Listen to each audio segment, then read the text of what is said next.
ان اللہ لا یستحی، ہاں حقیقت میں اللہ کو کوئی حیا نہیں آتی، ان یضرب مثلا ما بعوضۃ، کہ ایک مچھر کی مثال دے، فما فوقہا، یا مچھر سے بھی چھوٹی کوئی مخلوق، کھٹمل، پسو، مکھی، مکریاں اور دوسرے وشانو، ٹیٹانو، پیراسائٹ، بیکٹیریا، وائرسز کی مثال دے، کیونکہ اللہ نے ہی انہیں پیدا کیا۔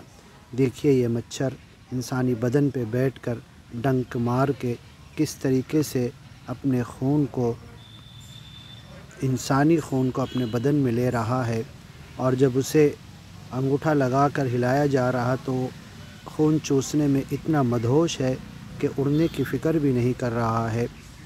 ذرا دیکھیے آپ، اسے زوم کر کے دیکھیں گے تو اور مزہ آئے گا آپ کو۔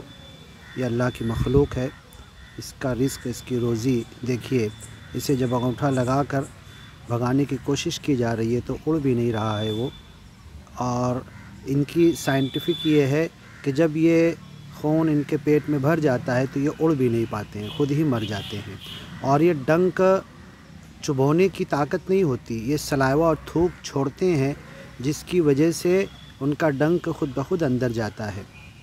بدن میں، انسانی بدن میں سویلنگ ہوتی ہے اور اس کا ڈنک اندر کی طرف کھنچتا ہے۔ دیکھو یہ اڑ گیا مچھر۔